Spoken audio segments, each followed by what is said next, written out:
Eh bien salut à tous les amis, c'est B-Boy-Block 974 et aujourd'hui on se retrouve pour une petite nouvelle vidéo sur la chaîne B-Boy-Block. Et aujourd'hui on va parler de la culture break du hip-hop et notamment de la transmission de la culture. Alors pourquoi aujourd'hui j'ai envie de vous parler de ça?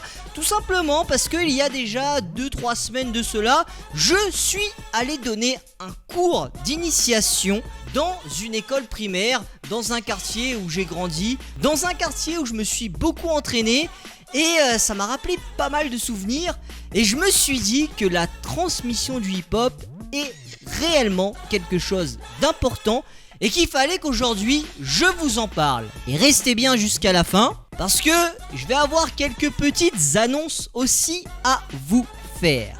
Donc parlons un petit peu de cette transmission de culture et de pourquoi c'est important. Alors déjà, transmettre la culture c'est important pour au moins une chose, pour que notre culture ne disparaisse pas, tout simplement. Si jamais vous avez envie de savoir un petit peu plus là-dessus, j'ai fait un joli parallèle avec la culture break sur le net et notamment sur YouTube, où justement j'avais fait une grosse vidéo où je vous faisais comprendre en gros que parce qu'il y a moins de vidéos sur YouTube, on fait moins de vues, et parce qu'il y a moins de trucs impressionnants, on fait moins de vues, donc on est en train de s'effacer un petit peu de plus en plus de la culture d'internet.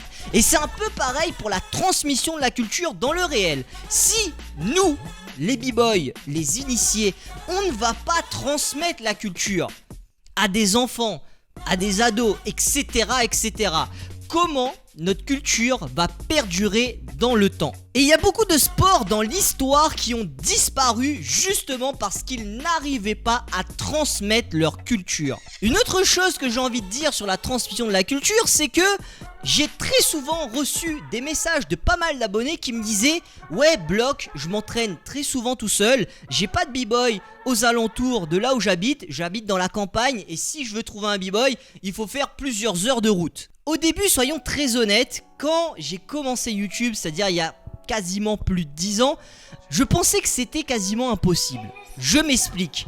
Parce que j'habitais à La Réunion, j'ai toujours habité à La Réunion, et à La Réunion, tu fais quelques minutes de route et t'as toujours un b-boy. Par exemple, là, j'habite dans une ville qui s'appelle Saint-Louis. Il suffit que je vais à Saint-Pierre à 10 minutes de voiture, il y a des b-boys. Que je vais à Saint-Leu, il y a des b-boys. Que je vais au Tampon, il y a des b-boys. Donc partout, il y a des b-boys à proximité. Puis, je suis allé habiter au Canada. Je pense que beaucoup d'entre vous savent que je suis allé habiter au Canada pour faire mes études. J'ai notamment été inactif sur la chaîne pendant quasiment 2 ans quand j'y suis allé là-bas.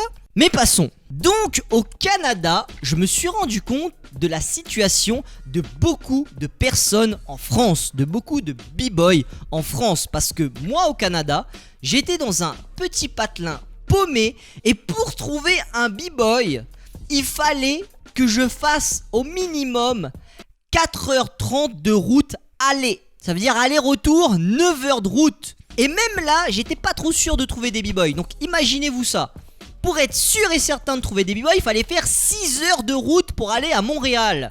Et c'est là que je me suis dit, ah ouais, en fait, j'ai des abonnés qui sont vraiment dans la merde. Parce que si ils sont au même point que moi, comment ils font ? Et imaginez-vous, dans la ville où j'habitais quand j'étais au Canada, j'étais le premier b-boy de la ville.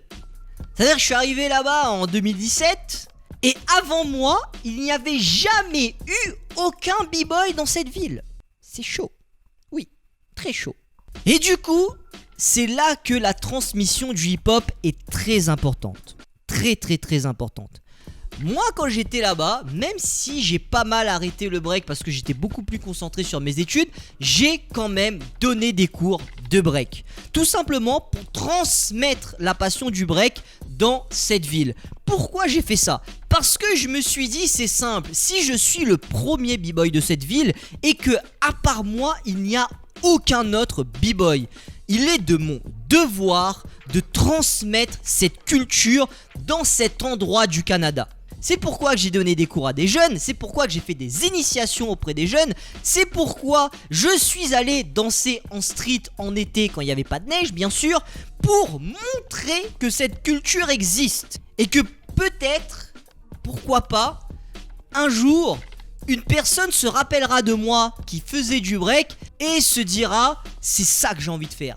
C'est ça qui va devenir ma passion. Donc si vous voulez ne plus être seul à être un b-boy dans vos petits patelins, transmettez un maximum votre savoir dans les écoles et chez les jeunes. Et l'une des dernières raisons pourquoi je pense que transmettre la culture est très important, c'est tout simplement pour soi-même. On apprend beaucoup plus en aidant quelqu'un que en étant égoïste et en s'entraînant tout seul. Transmettre votre savoir vous apprendra tout simplement à maîtriser ce savoir.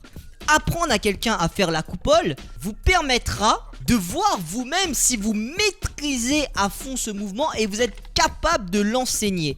Donc, pour moi, l'une des raisons les plus importantes, hormis ne pas faire en sorte que la culture meure, c'est tout simplement son développement personnel.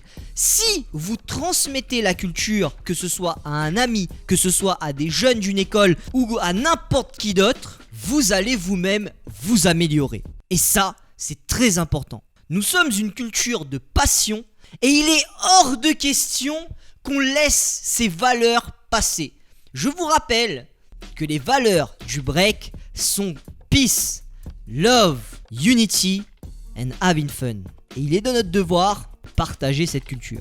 Donc c'est pourquoi, il y a quelques semaines, j'ai été extrêmement content d'avoir partagé cette culture hip-hop avec des jeunes de primaire d'un petit quartier. Et pour finir cette vidéo, j'aimerais vous parler un petit peu des prochains projets de la chaîne YouTube. Alors, normalement, vous le savez, j'avais lancé un e-battle. Donc pour ce e-battle, j'avais fait une première annonce et j'avais pas vraiment relancé l'annonce. Au moment où je fais cette vidéo, on est le 7 juillet. Donc ça veut dire que le e-battle s'arrête exactement dans 8 jours. Donc, au moment où je tourne, j'ai toujours aucune inscription. Après, ce que je me dis, c'est que c'est très certainement ma faute. C'est moi qui n'a pas assez pubé le e-battle, c'est moi qui n'a pas fait assez de communication, donc c'est pour ça que à l'heure actuelle, il n'y a aucun inscrit. Et je pense que même avec une semaine de plus, ça ne changera rien. Mais on va bien voir. Et du coup, je vous l'avais dit, je voulais vraiment faire des actions pour le hip-hop,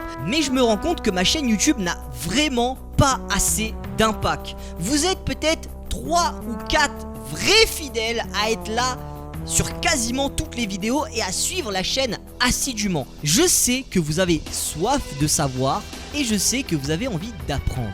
Donc, ce que je me suis dit, c'est que j'aimerais très bientôt mettre des cours de break en ligne en place. Un petit cours de break une fois par semaine de 1 heure, bien entendu payant parce que je ne vais pas faire ça gratuitement non plus, pour quelques abonnés fidèles qui ont envie de faire des cours avec moi, qui ont envie de s'améliorer. Donc ce que j'aimerais faire, c'est vraiment des cours en petit comité, donc c'est-à-dire 3 à 4 personnes, maximum 5-6, pas plus, pour qu'on puisse réellement travailler sur vos points forts et vos points faibles. Donc ce sera un petit peu type coaching personnel entre guillemets. Et si je dois vous donner un ordre de prix pour les cours seront d'à peu près le cours 10 ou 20 euros, un truc du genre. Donc moi ce que j'ai envie de savoir, c'est est-ce que ces cours en ligne pourraient vous intéresser? Et bien entendu, vous avez l'espace commentaire pour répondre à ma question. Donc voilà, c'est ça, je me suis dit ce serait peut-être plus intéressant de proposer des cours en ligne que des e-battle, parce que je peux comprendre, le e-battle, il n'y a pas vraiment le contact physique, c'est pas comme le beatbox, il y a moins ce côté réel battle et je peux comprendre que vous l'appréciez peut-être moins. Je pense que l'idée serait plutôt de faire des vidéos communautaires. J'avais déjà fait ça il y a quelques années où je disais aux abonnés envoyez-moi un passage et on va faire une grosse vidéo avec tous vos passages, etc.